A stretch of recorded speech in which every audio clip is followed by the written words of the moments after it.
So welcome to the first in-person interview with the Investor Frame. I'm here with Justin Bourn. He's a real estate investor here in the Denver market with me. We actually met recently. We've got very similar businesses. We both kind of have similar backgrounds, got into real estate investing here in the last couple years. And so I'm really excited to have you in and have you here in the basement, man. Yeah, thanks for having me here. I'm excited as well. It's not my first podcast, but my first real estate podcast. So Nice. It's going to be cool. Yeah, I did my first one just a few months back, and it just gets easier and easier every time you do it. So. Yeah. All right, so like I said, we both have been, got into real estate fairly recently. How did you get into real estate? What were you doing before all this? Tell me a little bit about your background. Yeah, so I was a CPA for 6 years. But kind of the thing with real estate is I had always wanted to get into real estate pretty much my whole life.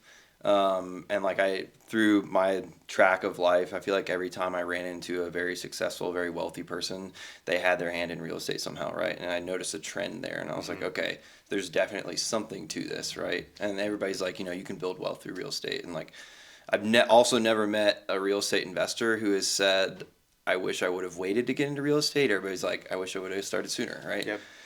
So CPA for 6 years. I bought my first rental property in 2019. Started here in Colorado? Yep, here in Denver. Started house hacking it. I cash flowed on it. My mortgage was paid for. I was like, this is super cool, right? Yeah. I never enjoyed being a CPA. Even more so than that, I just hated working for someone because I knew I was making them money. And I knew that you're not going to really build wealth by making somebody else money, right? You got to get out on your own and do it. So my whole life I knew I was going to own my own business. I didn't know in what capacity. So in 2021, I was supposed to take a month leave of absence at work, and I was slacking off. I was not doing a great job.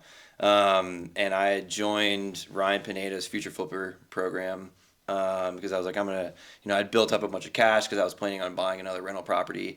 And I was like, maybe I should try flipping houses, do something different, right? Because that's the beautiful thing about real estate. There's so many avenues you can take.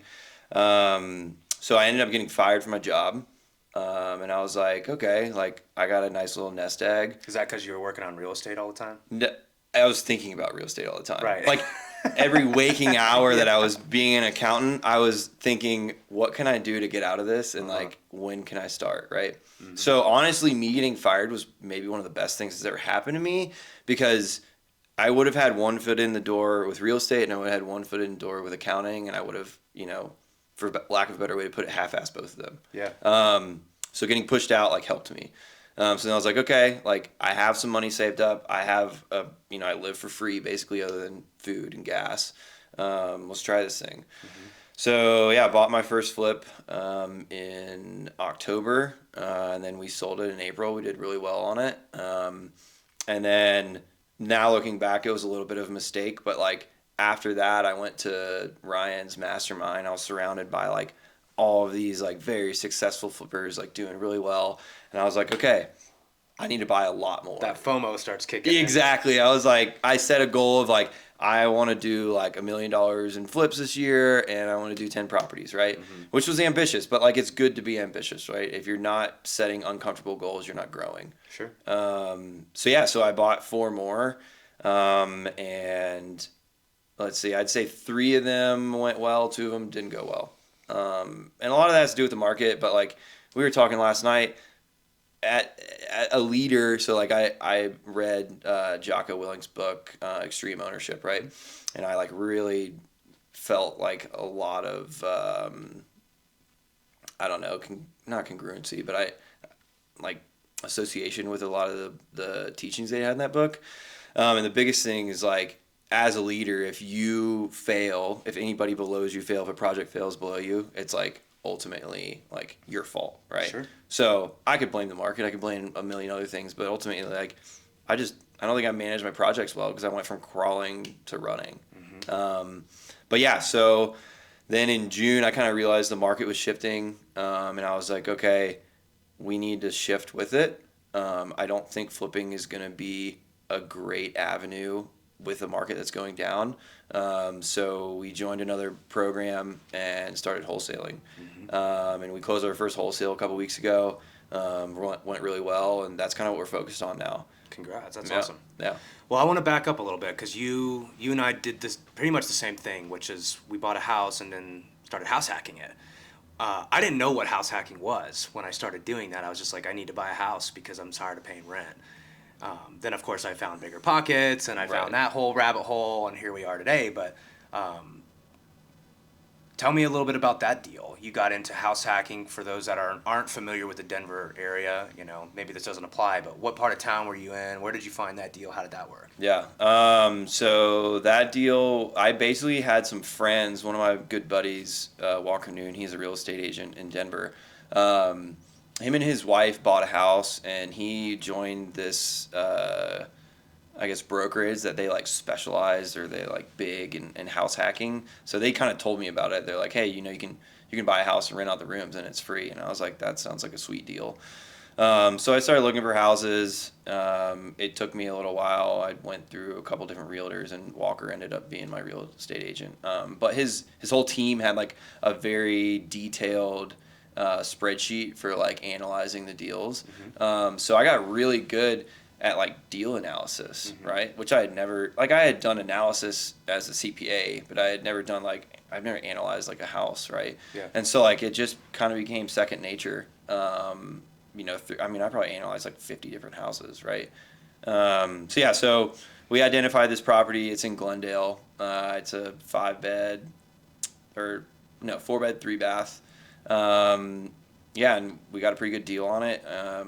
Did you do the 5% down, low Yeah, interest rate kind of thing? yeah. I think it was 3% down. I locked in like a 2.7 interest rate. Woo! Yeah, right.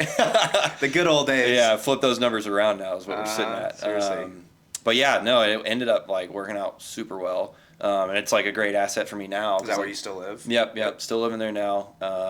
We're actually, our last roommate is moving out tomorrow, which is great because now, myself and my girlfriend Savannah live there. Yep.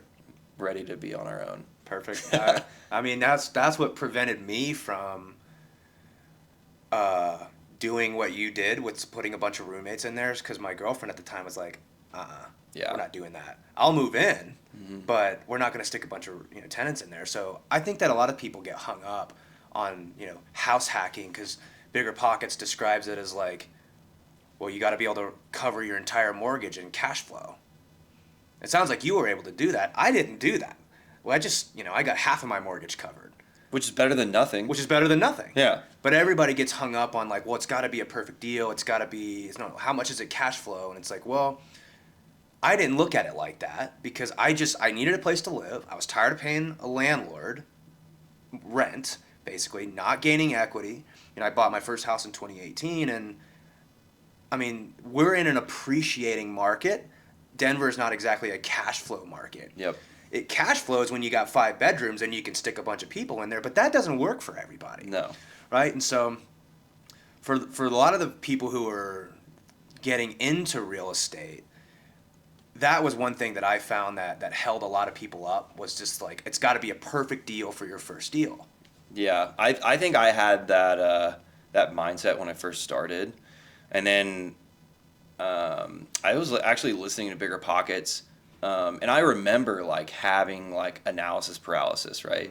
And everybody talks about it, and I was just getting hung up on like, I'm not going to make money on this, blah blah blah blah. And then I was actually on Bigger Pockets as like they did like a Zoom in where you could ask questions, and I asked, I think it was either Brandon or David, about like this whole analysis paralysis thing, and he was like, dude, the way to make money in real estate is hit a bunch of base hits. Yeah. Like get on first or second base, and you'll hit some grand slams, but it doesn't happen that often, right? Right. But if you hit 10, 20, 30 base hits, you're making around the bases eventually, right? So that was like really key for me, because I was like, okay, maybe I'm not going to make a bunch of money on this house, but if I'm paying rent, I'm paying rent to myself, right? Because I'm buying into this house, and if I'm paying less than I would normally pay, somebody else like a landlord, then it's a win, right? So I think you just have to change your perspective a little bit.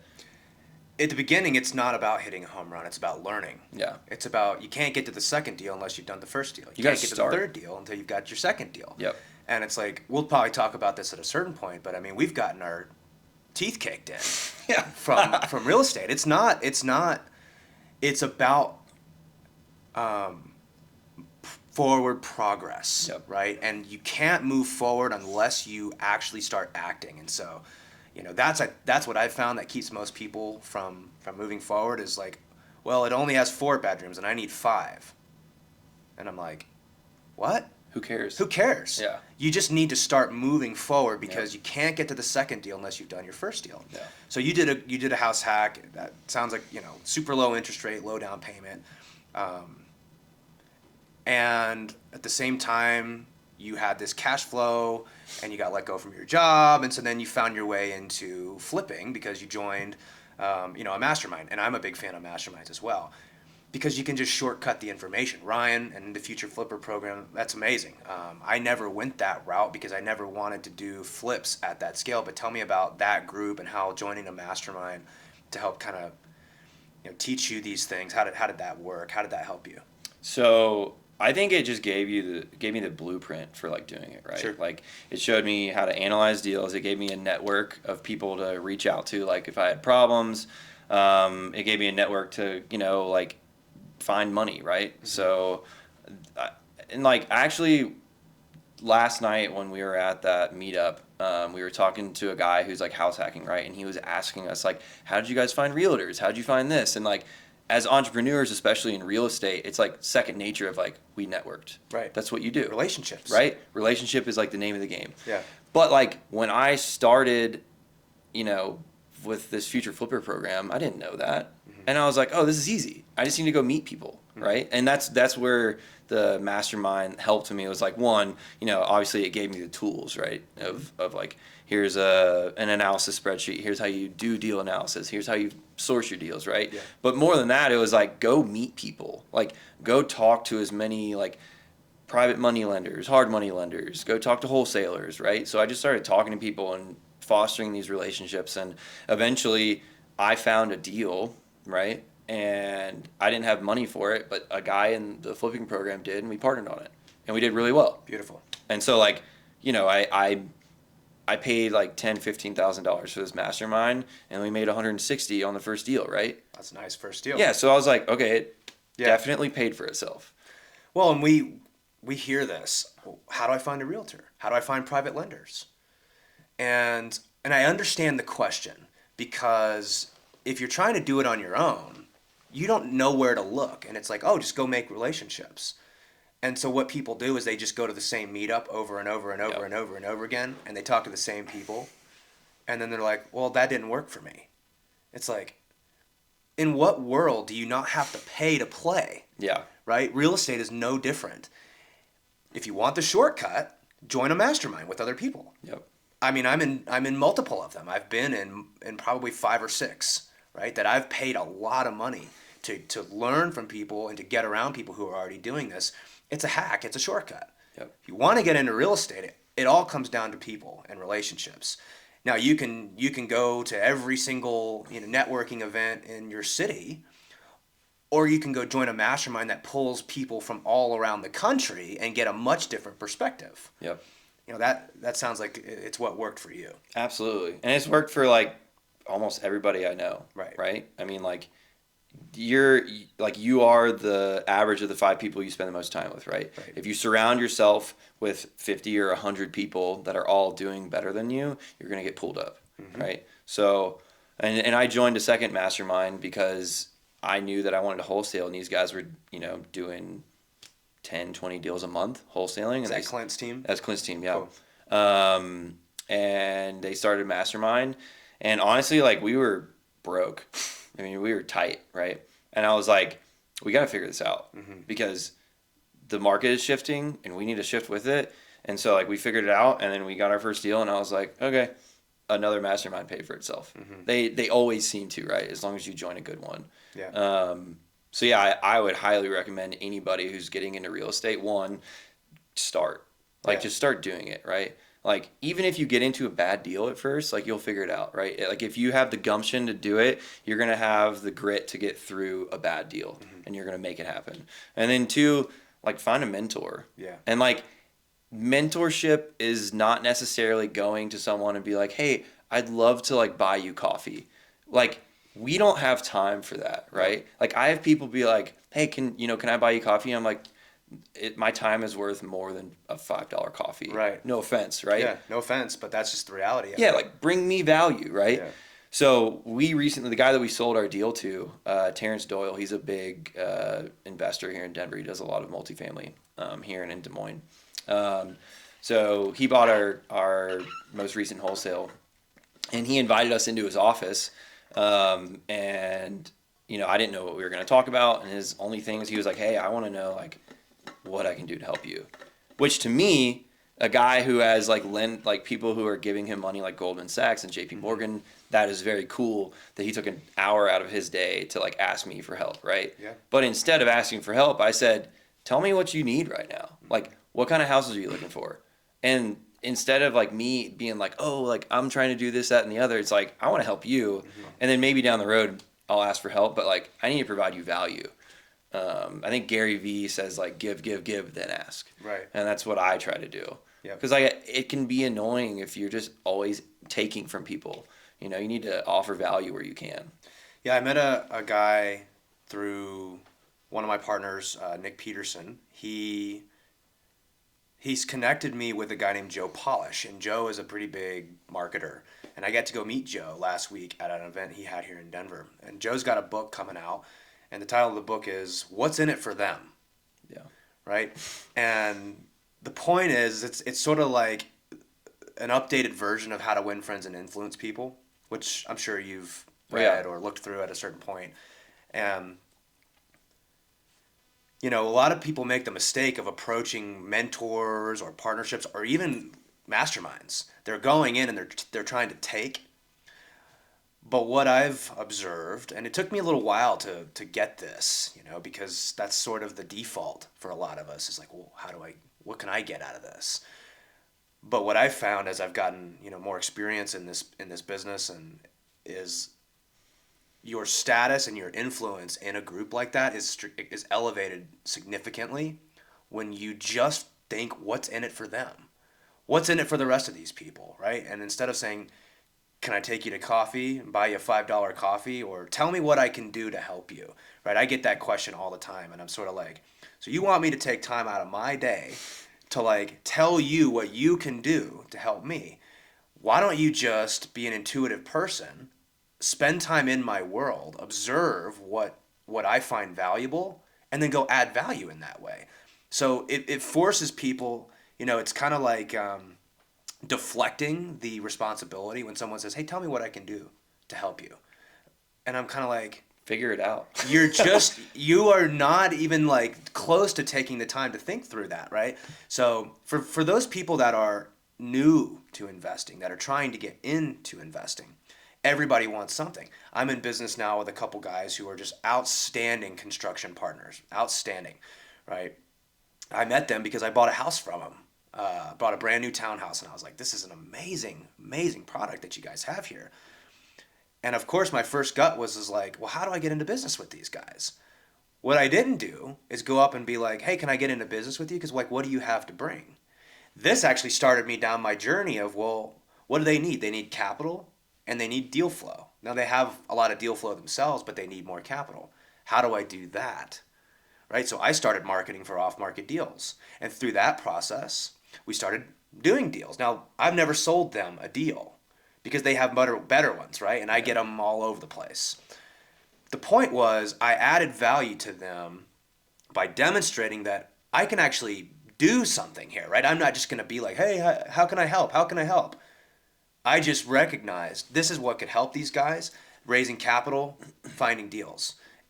And I was able to raise a couple $1,000,000 to fund those deals. That's how I got into those deals with them. Yep. Not by asking them, what can I do? It's like, pick your head up, see the field, recognize what value is before you go opening your mouth. That's how I've found success with getting into these types of partnerships, is by recognizing what they need and not asking for it, but saying like, what's in it for them, and just go do it. So I find that interesting that we have that same sort of approach, right? It's like identify, well, what's valuable for somebody and go get it for them. Yeah. So tell me a little bit about your business right now. What are you guys doing? Are you flipping? You said you're starting to do some wholesaling. And I know you and Savannah are working together. So tell me a little bit about your business. Yeah. So we're actually closing on our fourth flip with the buyer today, and then we have one more in Lafayette that we're finishing probably in a couple weeks. You want another one in Niwot or Niwot, however you say that? No. No. I'm okay. Okay. Yeah, my appetite for flipping is kind of zero at the moment. We share that. Yeah. But yeah, I mean, it's all hands on deck with wholesaling. So we kind of got our systems in place. I say we, Savannah, my COO and girlfriend, she's spectacular. So I hired her on in the spring because I just needed help with the business. I didn't know in what capacity. I didn't even know what she was going to do, right? And then in June, when we decided, okay, we're going to start wholesaling, I was like, I need you to figure this out, right? So she's worked with Salesforce and done CRMs and all that stuff. So she set up our launch control, she set up our CRM, she did all the back office stuff, right? And she did it extremely well. And I hate stuff like that. And to this day, she'll do something. I'm like, that's amazing. Yeah. And she's like, you could have done it. And I was like, but I hate doing it. And it would have taken me 3 times as long. Can versus will is Right. different. Exactly. Will I do it? Probably not. Yeah. Can I do it? Yes. Yeah. So, yeah, so we got all that set up. We bought our first list, started texting, kind of started getting our processes down. And now we actually have some actual processes in place, right? And it's just her and I, right? So we've kind of divided our roles, figured out who's doing what, and we got some flow going, which is good. So we're actually getting another big list on Monday, and we're gonna hit the ground running with that. So my focus right now is finishing this last flip, getting it listed on the market, and then getting it out of my head and being completely focused on wholesaling. And I think for the next 6 months, that's probably what we're gonna do. And the goal is, we get some consistency there so I can have some I guess figure out what we're gonna be seeing each month, right? Mm-hmm. Some projections. Okay, I know we're gonna close on 4, 5, 6, 10 houses a month, right? Yeah. So then I can be okay, well, here's my financial projection, and then we can start saying okay, this is how much money we're making from wholesaling. We're going to take half of that and put it back into marketing, and then, take a quarter of that and put it into hiring people, right? Because the end goal is I don't want to be doing the calling all myself. And I don't want Savannah to be doing the texting all herself, right? I want to hire people that can do that. Then we can step away and we can do something else. Because I think one of my favorite things about real estate is there's so many avenues, right? You were talking about, I think your podcast with Steve that I was listening to, when you start in your first year, you pushed a bunch of buttons in real estate, right? Which I think is a unique way of thinking of it because there's a lot of buttons, which is a blessing and a curse, right? It's a blessing because you can fail at one thing, go to the next thing and be wildly successful, but it's a curse because you can do one thing and see a little bit of success, and then you're like, well, I want to try this, I want to try that, and then you become a master of none. Oh, that's true. So yeah, I definitely suffer from shiny object syndrome. And in the article you sent me about Certainty Talks, the play your own game, I have a saying that I say run your own race. I run ultra marathons. I'll go run around Wash Park, which is a park here in Denver, and there will be somebody running faster than me, and the competitive side of me is I'm gonna beat your ass. For sure. But then I burn out, and I'm like, you're an idiot. Yeah. You have 4 more miles to go, right? So I have to tell myself run my own race, and that applies to business too, right? So much. And so last night I was talking to one of the guys at the meetup, and he does Airbnb arbitrage, and I was like, oh, that sounds kind of cool, making some, yeah, exactly, right? And then I was like, no, wholesaling's our thing. That's what we're doing for the next 6 to 12 months. Yeah. And then when I can hire people and put people in place, then I can think about not actually do it, but think about doing something else. But yeah, we just need to get systems in place and people in place that are doing the day-to-day stuff, and then eventually we can step out and check out the next avenue. Yeah, it's one of those things. Real estate has such a there's so many reasons why it's hard to stay focused, because not only are there tons of opportunities, but we're all shooting guards. Like, Yeah. I gave this basketball analogy the other day. It's like, well, a lot of us, we start this business and like, we're the scorer. We know how to put the ball in the basket. Give me the ball, I can score. That's what we're good at. We're salespeople, Yep. right? And then you realize you're like, well, if I want to grow this team, I need a point guard. I need a center to go clean up the rebounds, and probably need a coach who can tell me the things that I'm not seeing. And so oftentimes we make this mistake. I made this mistake of I was the best shooting guard on our team, and then I immediately went out and hired another shooting guard. It's like, you're taking yourself out of the most value that you bring to that team, which is scoring. You're the sales guy. You know how to close deals. Why are you trying to hire that out and play coach because you've never played coach before? Yep. So that was the mistake that I made. And what I ended up doing was recognizing that and saying, okay, I need to find a point guard that can get me the ball.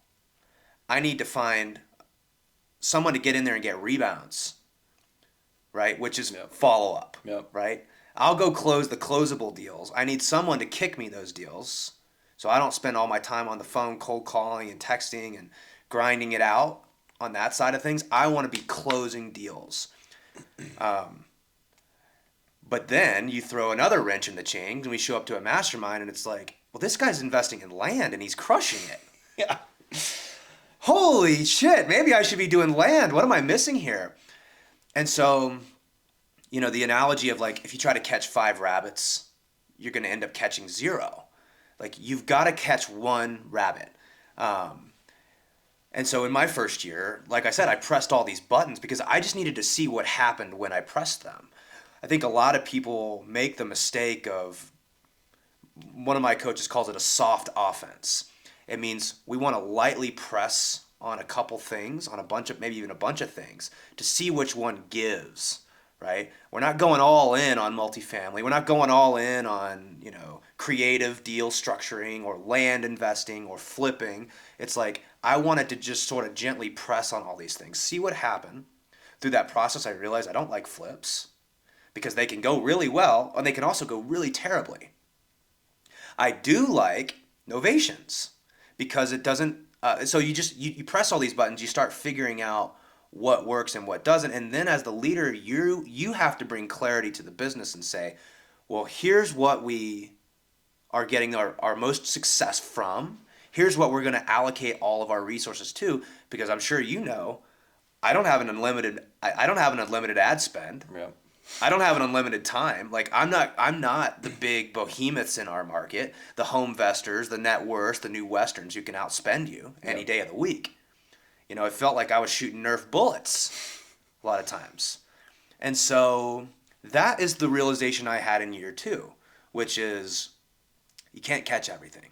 Stop trying to be a master in everything. Not that I was doing that at first. It could look like that from the outside.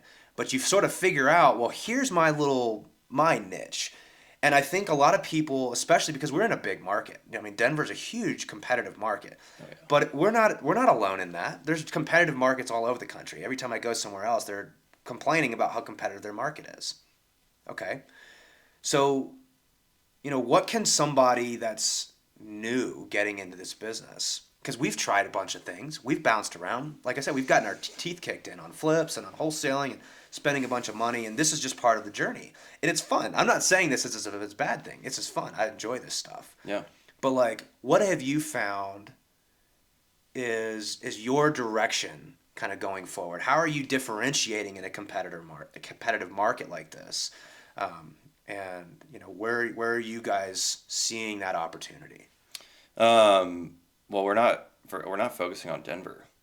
There you go. We're like outside of it. I mean, you said it a couple nights ago when we were at dinner, and I was like, yeah, we're doing that. We're focusing on the surrounding counties. Yeah.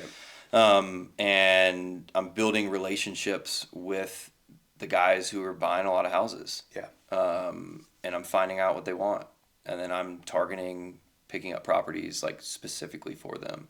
Beautiful. And then if we find something that's a good deal that they don't want, we have other avenues, right? Mm-hmm. So we're kind of do it on a larger scale. I don't need to do 30 flips a year, but if I flip 2 houses and keep them as rentals or short-term rentals, great. Yep. And then it brings us cash flow, which is spectacular. Well, and you actually touched on something earlier that we talked about at our last Collective Genius call, which is the cash conversion cycle. Mm-hmm. What I found was I needed a nice, healthy mix of like consistent cash flow that turned over. You know, the problem with flips is it's like you can be dead broke for the 6 months Oh, before yeah. it closes, you know? Yeah. There's just no cash coming in. Yep. There's cash going out. There's a lot of That's cash it. going out. Yeah. Yeah, and so that was hard for us, and what I call it, we just had really lumpy sales, you know, in our first year, and so finding a way to smooth that out was a big challenge that I had, and but you also need those big bangers that can like Yeah. reset everything, you know, Oh, yeah. once or twice a year, you know, you get these big deals, and you need those as well in your pipeline too, because they're, you know, nice healthy mix at the both, but so in a competitive market, what you're doing is you're not directly competing in Denver. I think that's No. super smart. We don't spend any money in Denver anymore because it's just you're shooting Nerf bullets. Yeah. Right. You can't compete against Net Worth and New West. I mean, they have an insane dispositions team. Yeah. They have really good processes, and they have unlimited amount of funds. Yeah. Right. So they're gonna outspend you. You're not gonna win, and they're doing it across all marketing strategies. Yeah. I mean, they're getting on market, they're getting off market. I mean, like you're not gonna compete against them. It's David and Goliath. Well, you can compete. Well, right. But you just can't compete on price. Yeah. Stop trying to outspend these people. Yep. We have to bob when they're weaving. Yeah. And I think we've kind of danced around this, and we've said it multiple times. It all comes back to relationships. Yep. You're not gonna beat me if I can establish a relationship with that person. Yep. Right? And if it is most important about price, then of course I'm going to push them and just say, just take their price. Yeah. Here's some things you might want to look out for. We call that scorch the earth. Yep. Right? They might want to get a really long inspection. That typically means they're not buying it. Yep. Right? They might come back to you and try to retrade. If that happens, call me. Yeah. Right? So you can lay these kind of things, and we talk all the time on our team about being okay being the second best option. Yep. Because oftentimes that first option, they're overpromising, right? They're Yep. overpromising, they're overextending, and it's like, look, we're not going to do that. We're just going to position ourselves as like, if that deal blows up, and we know that there's a pretty decent percentage of deals that fall out of contract, because a lot of these wholesalers will just say anything to lock it up. Yep. And we're right there to pick it back up. Yeah. So the point is, we don't try to compete on how much direct mail can I spend and Google ads and like how much cold callers can I get on this massive team. To me, it was just a cycle of it doesn't matter. You're still shooting Nerf bullets. Yep. So we go to the outer edges. We're in Jeffco. Yep. That's where we do most of our stuff. Why? Because Arvada and Wheat Ridge are great Yep. places to do short-term rentals. Yep. And they're great places for house hacks. We've got a great relationship with the house hacking team here. They're great properties to flip, although Arvada can have some foundation challenges.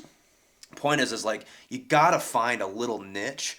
We still go after Denver, but it's all focused on our relationships, and we leverage our relationships with other agents and other wholesalers and things like this. And you know, sometimes we get direct to seller stuff, but again, they're not gonna. These competitors cannot compete with our ability to connect with our clients. Yep. Right, and we're counting on that. I'm sure you guys operate similarly. Oh, absolutely. Yeah, I mean, like, I guess it's our core value. We haven't actually, like, identified it as it, but, like, my first approach is, like, I'm here to help you, right? I was actually talking to one of our sellers yesterday, and, like, he was frustrating me, right? And I had to hang up because I was like, I'm not approaching this the right way, right? And I called him back, and he was like, I hope you're not mad at me. And I was like, I'm not mad at you at all. I'm literally here to help you.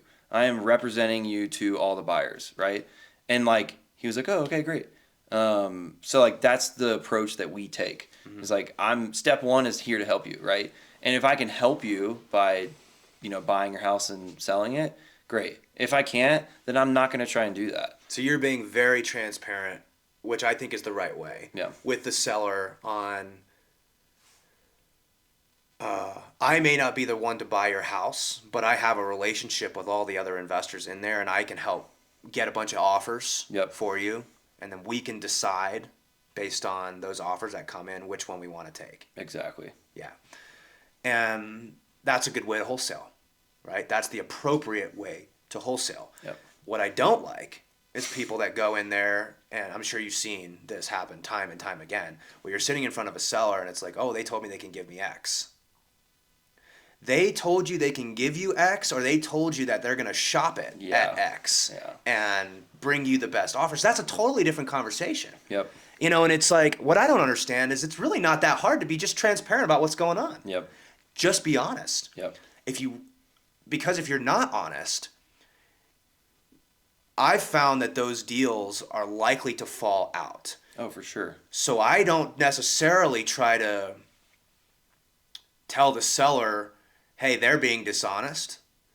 I just know that they are, and I use that scorch the earth strategy to lay those landmines. Yep. So when they step on one, it's like, oh, well, Paul told me this might happen, and you did it. Yep. And now I know what you're all about. And, hey, Paul, can you help me out? Like, yeah, of course. I knew this would happen. Yeah.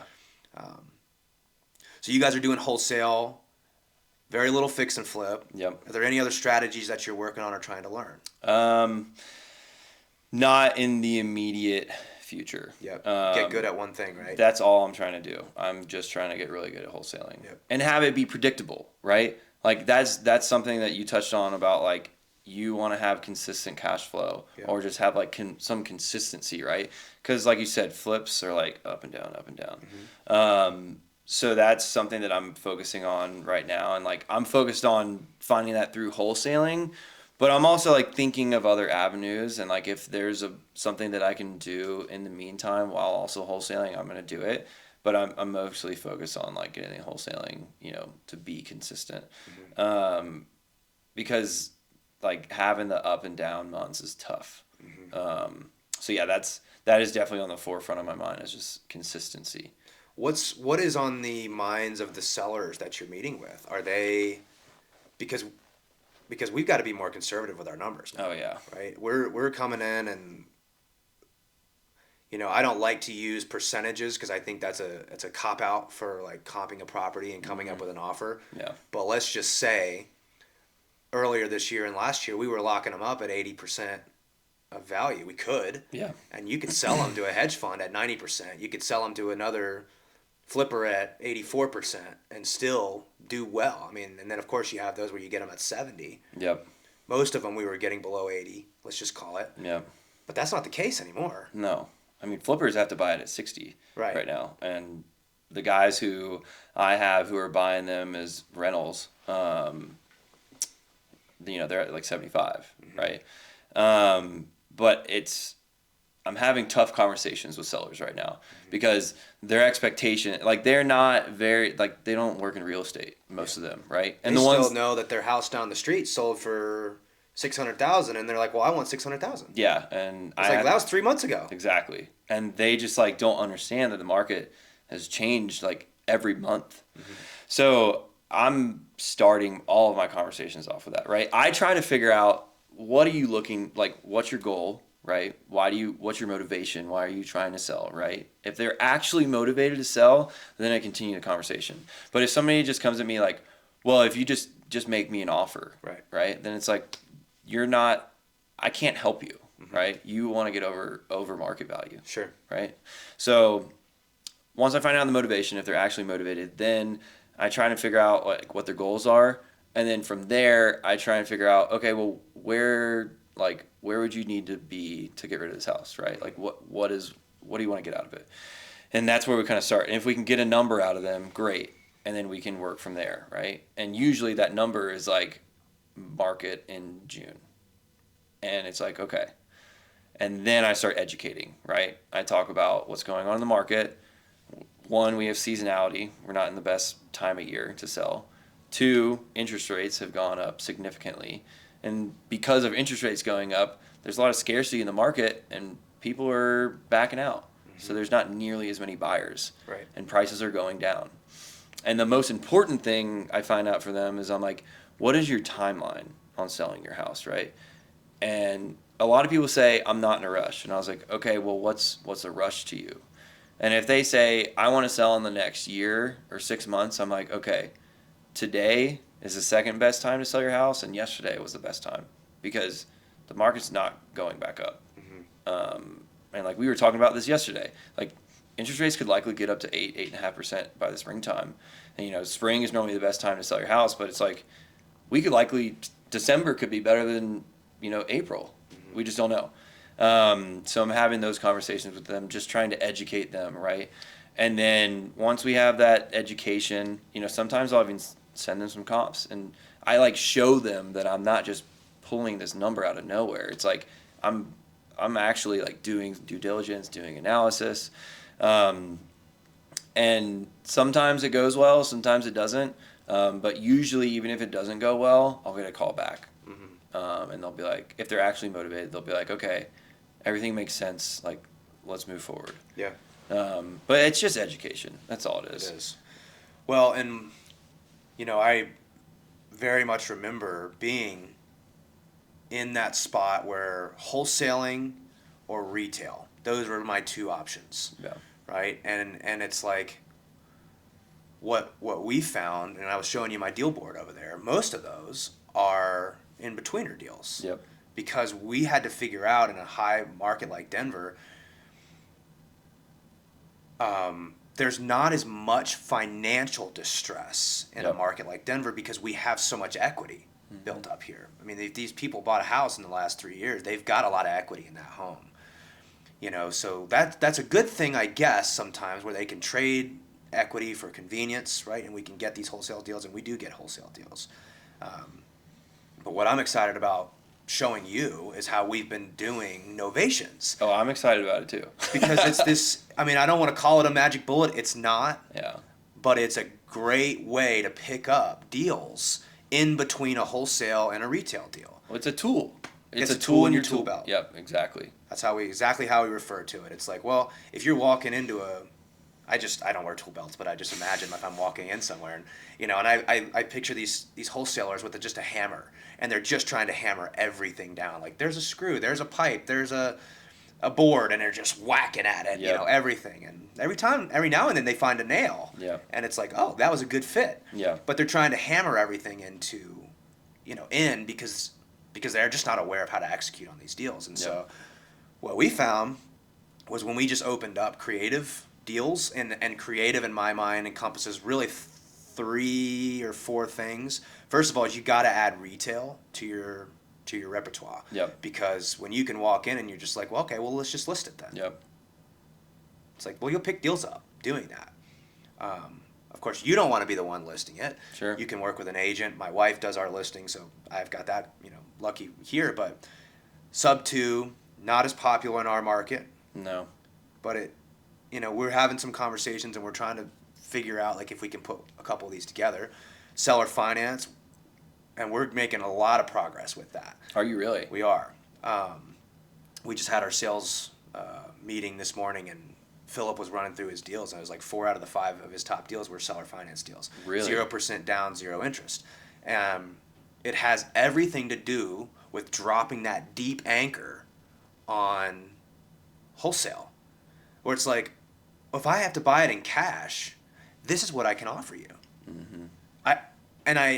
I'm sorry that that's lower than what you want, but that's where I need to offer it if I want to buy it. Well, that won't work for me. Okay, well, let's list the house. Well, point is these seller finance deals where I can offer them full retail. Mm-hmm. Usually it's like 90%, 95%. Yep. But in Denver, if I can control that property with 0% down and 0 interest with a 5-year balloon, I mean, I can flip that house without a bank, without any money into the deal, right? And knowing that if I'm getting the as-is value of the house, at maybe 90% of that value, if I go put in, some work over the course of 5 years, that's kind of my plan, is like over that 5 years, like we're going to see the market recover. Colorado's only had 1 down year, negative growth year in real estate in the last 40 years. Yeah. So it's like, it's a pretty safe bet. I'm pretty confident over a 5-year stretch we're going to see, and we'll force value into the home by doing some renovations to it, of course. But those, and then of course novations that we've talked about. Yep. And the problem with novations that people run into is they don't know how to pitch it and they don't know how to use the contracts correctly. And I know that because we went in guns blazing and we screwed about 4 or 5 of them up before we figured out how to do it. Yeah. Right? So it has everything to do with how do you pitch it, how do you sell it, but like we'd probably take down one or I'd say about one a month. Yeah. Doing that. We're probably doing 3 deals a month on average, although we were closer to 4 and now it's going to slip back. The last couple of months we've been pretty low on our deal volume.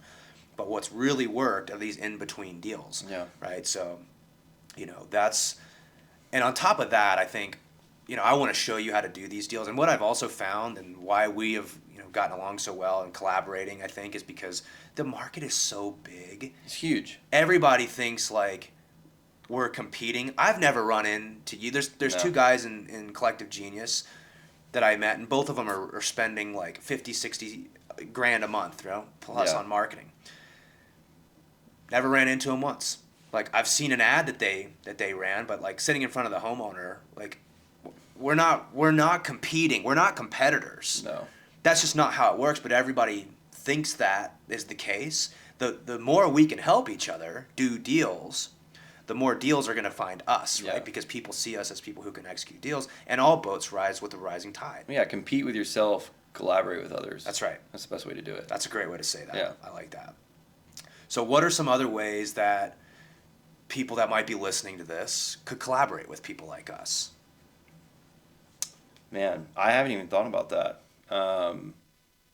I think just having discussions like this, like talking shop, seeing what's going on. I mean, like talking with you, like I can now go home and be like, how can I add value for Paul, Mm-hmm. right? And you can do the same for me, right? And I also think like listening to discussions like this, and then like you said, like being thoughtful about like, hey, this is what Justin or Paul have going on, and then reach out and be like, hey, I see that you're doing this, this, and this. Let me help you with this thing. I'm good at this thing, right?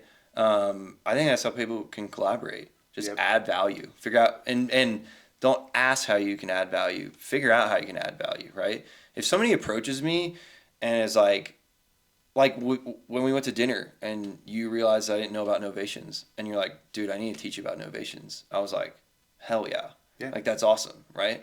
So if somebody comes to me and identifies a problem and like, hey, here's a solution, like, okay, cool. Even if their solution doesn't work, it's like, I'm already like bought in. I'm like, okay, cool. Let's find a way that you can still help me. Like we can figure something out here. 'Cause like we're busy. I mean, we're constantly focused on our businesses, right? Mm-hmm. So if somebody comes in and is just asking for help or like asking us to tell them what we need help with, it's like that you just created another problem for Right. me. And I don't need any more of those. And it's like I don't want to be rude. No. But that's what's going on is you're asking that I come up with something Yeah. to tell you how you can help me. That's not really helping me. Yeah. That's like taking me away from the things that I was already doing. So I just find that maybe not everybody agrees with that. But going up to somebody and be like, tell me how I can help you Yeah. is like, well, I have to help you first, tell you what you can do, and then Yeah. anyways, so the point of like, yeah, we had a conversation. We got to know each other. We built a relationship. I recognized, hey, I could probably help Justin by showing him how to do novations. Yeah. You could probably help me by coming on a podcast with me. Yeah. Right? And we exchanged value. That's Yeah. how these relationships work. Yeah. Right? And so, for anybody who's listening to this that wants to get into real estate or wants to learn how to network with other investors in the Denver market or in whatever your market you're in, first of all, go out and build relationships with people. Go engage in your local market, right? It is going to meetups. It is listening to Bigger Pockets podcasts. It's listening to podcasts that we run, right? Like, go engage in the marketplace. Be of someone of service and think what's in it for them, right? Find ways to add value and then go do that. Get around people who are thinking that way. That has been the key to, the small amount of success that I've had so far in real estate is just by recognizing that it's all about relationships. It's all about relationships. And if you're just starting out, if you come in thinking you're going to outspend your competitors like I did, I'm just going to spend more. Well, there's always someone who can spend more than you. Yep. You have to focus on your unique value and what you do really well And it's okay to try a couple different things, but you've got to get out of that phase of like, okay, I pressed these buttons. If you're constantly trying to press a million buttons, you're going to get nowhere. It's okay to do that in the beginning, in my mind, to try to get a feel for like, where is your niche? What do you like? Do you like flips? Do you like wholesales better? Are you more in development? Is it more in rentals? Everyone has preferences that need to be kind of, and what you decide at the beginning is probably not going to be what it's like a year in, 2 years in, 3 years in, because you get more information and you're allowed to change your mind. So I think the big keys that I took away from this were collaborate with people in your market, build relationships with people, and add value to people, and that flows back to you. And we're not going to outspend, right? So you got to think, how can I find ways to like create these niches for myself, right? And by doing that, creating that niche, you're adding value to other investors that don't have that niche. Oh yeah. Right? Hey, bring me these deals. I'll help you close them. So I don't know. That's kind of what I got out of this. How about you? I'd say the same thing, and then also like get started. Like you said, like you're not going to know what you're good at, and you're not going to know what you like at first, but you're not going to figure those things out unless you just start doing it, right? And like I thought I was going to love flipping, and Savannah thought she loved flipping, right? And then we started doing wholesaling, and Savannah was like, I don't know about wholesaling, and I was like, let's do one deal. Yeah. And we did one deal, and she's like, we're done flipping. Yeah. And I'm like, I love talking to people. I love helping people, right? I didn't really feel like I added that value to like the world with flipping, right? But like with wholesaling, I actually feel like I'm adding value to somebody's life. So I'm like, okay, I like this thing. But I wouldn't have known if I didn't start, or I didn't try it, right? So push the buttons, and then when you like feel something with no resistance, like go all in and focus on it. And then don't step out of that lane until you're like in cruise control. And then from there you can be like, okay, next thing. Yeah, and the language that we use in the certainty operating system is reliability. Like you've got to build reliability into your business. Otherwise, you have a job. Yeah. You just have a job. And we, the idea of like, we'll step out and I'll be able to do other things. But you can't do that unless you've got a reliable, consistent, what I call boring business. I want my real estate business to be boring. Same. Boring as in like, it just runs. And it's predictable. It's predictable. Yeah. That's how I would explain it. It's predictable, it's reliable, it's consistent, and it's boring. Yep. Meaning like, if I show up and I spend 2 hours on my business every day, I don't need to spend any more than that. Yep. That's reliable. Yep. It's when you get, this day I spend 2 hours, and then next day we got a fire that I got to put out, so I spend 8 hours doing it. And then it's like, well, how can you predictably continue growing and building in your career if you don't know how much time you have? Yeah. Yeah, so that's the key. But anything else you want to add? I don't think so. This was awesome. I really enjoyed it. Thanks for having me on. First podcast in the books, man. Yeah, in the new studio. So I thought it was good. Yeah. Awesome. Well, thanks. Appreciate you guys tuning in. We'll see you next time. Beep, beep, beep, beep.